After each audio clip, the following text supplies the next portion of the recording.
talkers versus doers, which is why you're still stuck even though you know better. So let me say this cleanly, because you already feel it. That's why this video has found you today. There are two types of men, talkers and doers. And if this video annoys you a little bit, it's probably because you already know which one you've been acting like on a consistent basis. And I'm not talking about intelligence, because you're a smart guy.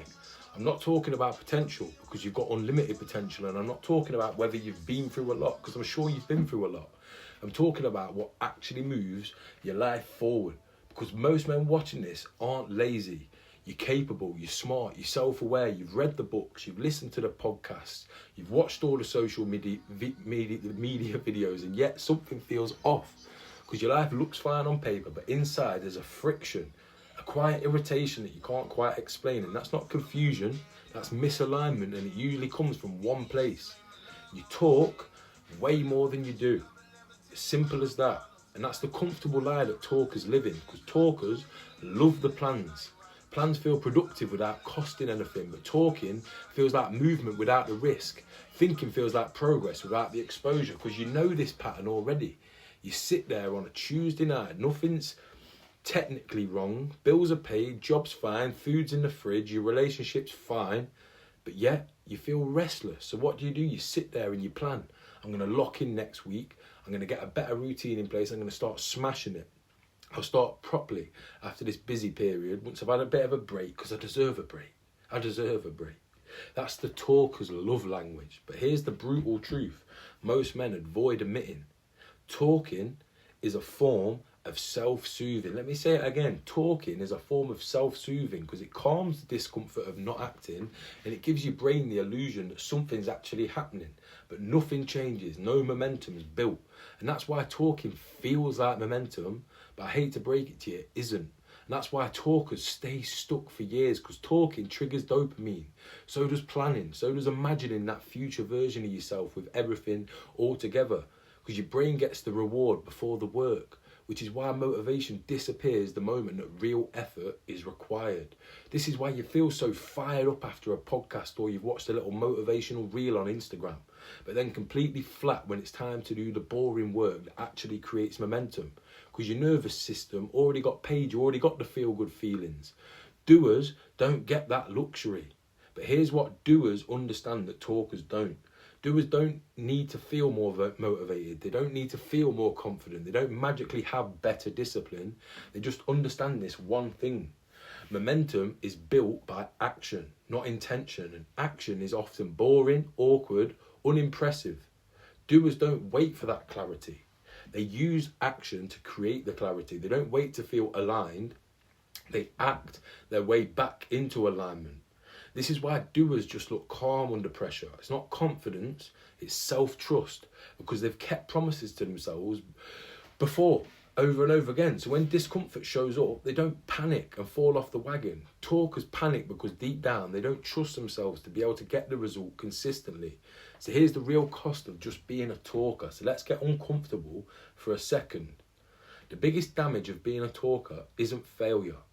It's self-respect erosion, the breaking down of your self-respect. Every time you say you'll do something and don't, your brain takes note and says to yourself that this man's word means fuck all. Every skipped promise lowers that standard of what you expect from yourself. That's why motivation feels harder every single year. That's why confidence feels so fragile.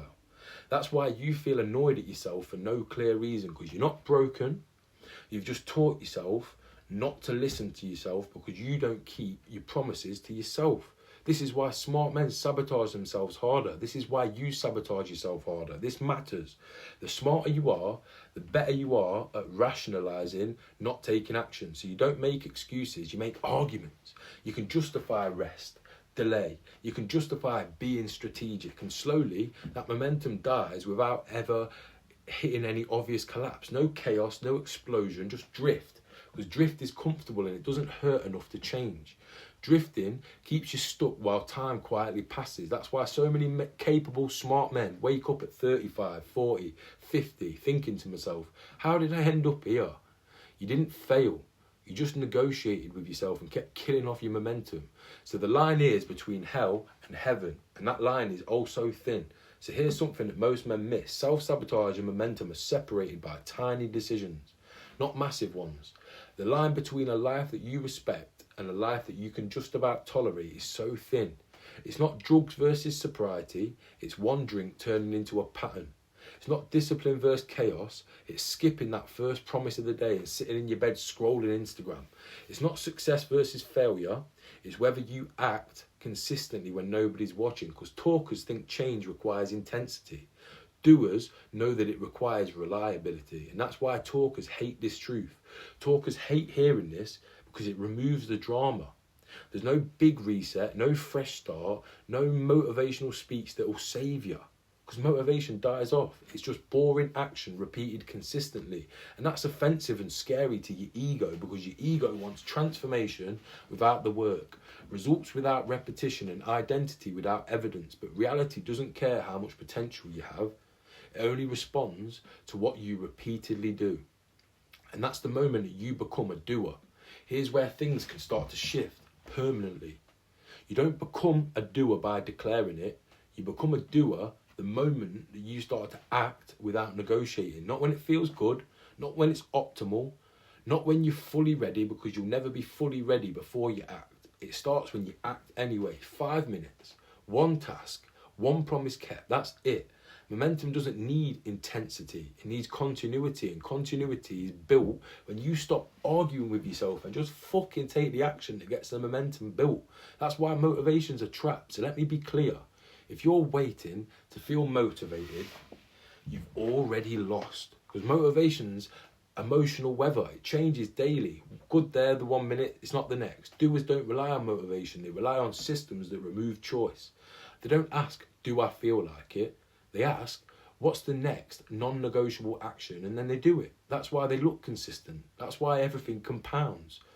They don't win every day. They just don't disappear, and they keep taking the actions long enough to win, to get the desired outcome. And this is where most men miss the point. So don't be that guy. You don't need a new identity. You need new evidence, because self-belief is built the same way trust is built with another person. Small promises kept consistently. Simple. That's how you become unfuckwithable. And I'm not talking about loud, aggressive, hyped up, ready to fucking fight. I'm talking about reliable. The quiet question that you should ask yourself is this. Here's the mirror moment.